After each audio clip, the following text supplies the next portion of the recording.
안녕하세요. 블랙스톤 H입니다. 금융시장, 참 많이 듣는 말이죠? 이게 우리 경제의 심장 같은 거라고들 하는데, 과연 이 심장이 경제를 위해 그냥 뛰기만 하는 걸까요? 아니면 경제 전체를 쥐고 흔드는 걸까요? 오늘 이 시간, 금융시장과 경제의 아주 복잡 미묘한 관계를 쏙 시원하게 한번 파헤쳐 보겠습니다.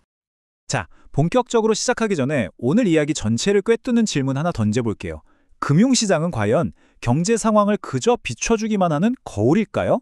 아니면 경제를 앞으로 나아가게 만드는 강력한 엔진일까요? 여러분은 어떻게 생각하세요? 좋습니다. 이 큰 질문의 답을 찾아가기 위한 오늘의 로드맵입니다.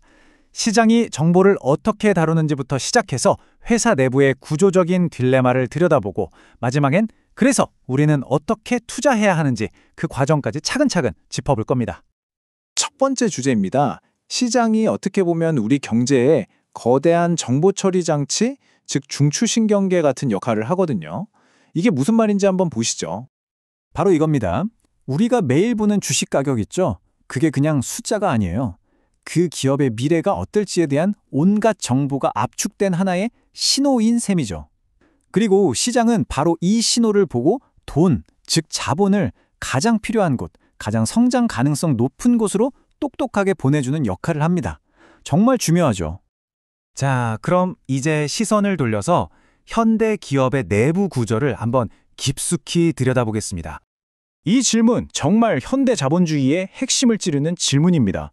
생각해보세요. 엑스모빌처럼 어마어마하게 큰 회사의 주인은 수백만 명의 주주들이란 말이죠. 아니 그런데 주인이 이렇게 많으면 도대체 누가 진짜 책임자일까요? 주주들이 매일 회사에 출근해서 경영하는 것도 아니잖아요. 네, 그 질문에 대한 답이 바로 소유와 경영의 분리입니다. 덕분에 전문성을 갖춘 경영인이 회사를 효율적으로 이끌고 또 우리 같은 투자자들은 위험을 나누어 가질 수 있게 됐죠. 아주 합리적인 시스템처럼 보이는데 근데 바로 여기서 아주 근본적인 갈등의 씨앗이 하나 생겨납니다. 그리고 이 갈등의 씨앗이 자라서 만들어내는 문제, 이게 바로 우리가 세 번째로 다룰 주인 대리인 문제입니다. 말 그대로 이해관계가 충돌한다는 거죠. 당연히 이론적으로는 경영자는 주주, 즉 주인을 위해 일해야 합니다. 그런데 과연 현실에서도 그럴까요? 글쎄요. 예를 들어 CEO가 회사 돈으로 초호화 전용기를 산다고 해보죠. 이게 과연 주주의 이익을 위한 걸까요? 아니면 본인의 만족을 위한 걸까요? 이걸 막을 방법이 있을까요? 바로 그 질문이 주인, 대리인 문제의 핵심입니다. 여기 정의된 것처럼 주인인 주주와 그를 대신하는 대리인인 경영진 사이의 이해관계가 엇갈리면서 발생하는 모든 문제를 우리가 주인, 대리인 문제라고 부릅니다. 이 갈등은 정말 다양한 모습으로 나타납니다. 터무니없이 많은 연봉을 받아가거나 실속도 없는데 무리하게 다른 회사를 인수해서 회사 규모만 키우려고 하는 소위 제국건설 같은 것들이 대표적인 예라고 할 수 있겠습니다. 자, 그럼 이런 문제가 있다는 걸 알았는데 이걸 그냥 보고만 있어야 할까요? 당연히 아니죠. 그래서 기업 지배 구조라는 게 중요해집니다. 이게 바로 경영진을 견제하는 시스템이거든요. 주주들을 지켜주는 몇 겹의 안전장치가 있습니다. 일종의 견제와 균형 시스템이라고 보시면 돼요. 주주를 대표하는 이사회가 경영진을 감시하고 마음에 안 들면 주주들이 힘을 모아 경영진을 바꿀 수도 있죠. 심지어 경영을 너무 못하면 회사가 통째로 다른 회사에 넘어갈 수도 있고요. 그리고 여기 마지막, 행동주의 투자자, 이 사람들이 아주 중요합니다. 이 행동주의 투자자라는 말 뉴스에서 종종 들어보셨을 텐데요.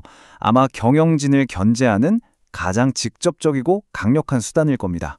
도대체 이 사람들은 누구고 뭘 하는 걸까요? 네, 행동주의 투자자란 말 그대로 행동하는 투자자입니다.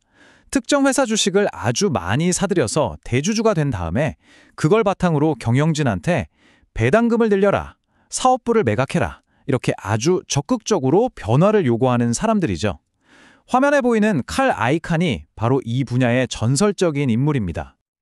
자, 지금까지 시장의 원리부터 기업 내부의 역학까지 쭉 훑어봤습니다.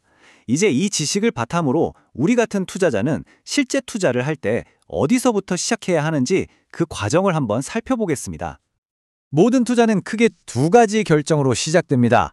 첫째는 자산 배분, 내 돈을 주식, 채권, 부동산 같은 큰 바구니에 어떻게 나눠 담을까 하는 결정이고요. 둘째는 증권 선택, 그 바구니 안에서 어떤 개별 주식이나 채권을 살지 고르는 거죠. 여기서 정말 중요한 포인트가 나옵니다. 많은 사람들이 어떤 대박 주식을 고를까 여기에만 집중하는데요. 사실은 그것보다 내 돈을 주식의 몇 퍼센트, 채권의 몇 퍼센트 이렇게 나눌지를 결정하는 자산 배분이 전체 투자 성과에 훨씬 더 결정적인 영향을 미친다는 겁니다. 왜 그렇게 자산 배분이 중요하냐? 이 그래프를 보시면 바로 이해가 됩니다. 역사적으로 보면 자산의 종류에 따라 수익률이 엄청나게 달랐거든요. 데이터를 보세요.